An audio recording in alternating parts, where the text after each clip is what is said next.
enough of this depressing stuff. I kind of want to end on a light note. The challenge facing any commencement speaker is to say something that you, the graduates, might remember for more than 24 hours. And it sounds easy, but it is rarely accomplished. So as I was looking for new ideas and new material, I came across something I think is pretty interesting. And this is what I want you to remember come Tuesday. If we can believe statistics, and I really don't, because I'm always reminded of Mark Twain, who said there are three types of lies: damn lies, and statistics. But anyway, we love numbers. We love polls and surveys and studies and all these things that supposedly tell us a lot about ourselves. And since I need a few numbers today, I'm going to go ahead and use them. There are a little over 5,900 degrees being conferred today. So let's say there are 6,000 of you in the class of 2007. According to a survey, a study somebody did, out of a class this size, 42 of you will one day give a college commencement speech. Don't look around. Don't look around. I'm talking to you, okay? Do you know who you are? Some of you are no doubt planning your speech already. Who are you? Who are you? One volunteer over here. Well, I've got some more research. I was curious about the other folks who are sharing this honor this spring, the other commencement speakers around the country, and I found a list of them online. It's a long list, and it's a fairly impressive list for the most part, with a few exceptions. A few schools seem rather desperate for speakers. Some would say UVA, but we won't go there. Who are these people?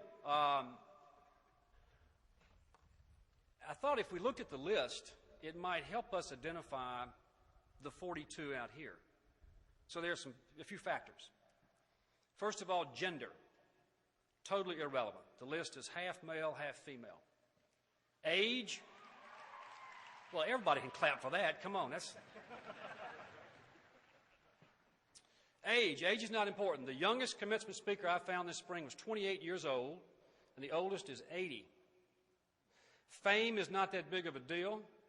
I recognized about half of the names on the list. Wealth is not a huge factor. Sure, there are some billionaires, but far more educators, historians, researchers, diplomats, scientists. But if you want to be guaranteed a spot at the podium, give your old school about $100 million, and they will be happy to let you speak as long as you want to speak. The list includes PhDs and dropouts, judges and ex-cons, ministers and atheists, former presidents, and many, many who want to be. It has the usual array of actors and rock stars and athletes and journalists and authors and talking heads. The bottom line is the list is as diverse as you are. Right now, each of you has an equal chance. Right now, the playing field is completely level. Now, I'm not suggesting that giving a college commencement speech is the pinnacle of a career or the barometer of success or even a worthy goal. I'm not suggesting that. I'm just trying to get through some new material, so bear with me here as I press on. I read the bios of a lot of these people who are the spring 2007 lineup of commencement speakers, and I was fascinated by it. I was looking for some, common traits, common ground. Why are these people thought up enough to be invited? And I found, I think, three things, three factors that they all share. The first is talent, and I don't mean a big IQ or the ability to win prestigious awards or set records or, create masterpieces, not that kind of talent. Talent is the ability to discover what you do well and to want to do it every day. Find something you love and you're never going to have to work. The people on this list don't punch a clock. They don't long for the weekends. They don't dread Monday mornings. They're not planning retirement. They do what they love, and they go about it with great enthusiasm. Each of you has a talent. Some of you may already know what it is, and that's great. For most of you, it'll take some time. 10 years passed from my commencement in 1977 until the night I sat down with a legal pad and wrote the first sentence of the first piece of fiction I ever tried. You all have talent. The second factor is perseverance, not just the ability to work with great determination, but more importantly, the ability to handle rejection. Your ideas are going to be laughed at. Your papers are going to be trashed. Your designs are going to be dismissed, but you cannot quit. In this country, we still love the underdog. We love the story of the disabled person who was told that she couldn't do it, or the immigrant without a dime, or the kid from the wrong part of town. All these people have talent and dreams and perseverance, and they succeed. In this country, those dreams come true every day. The third factor is the least important. It's luck, something you can't always control. Not necessarily blind luck, but more importantly, the ability to spot an opportunity that you weren't looking for.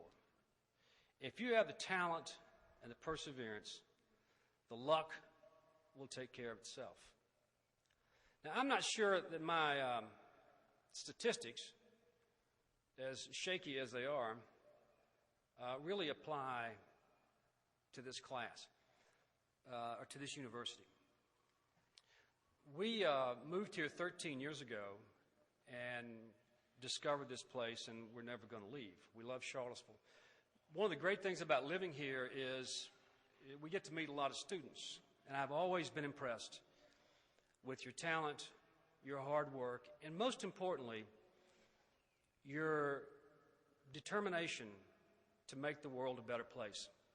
I suspect that for a class like this, the number of 42 is very low.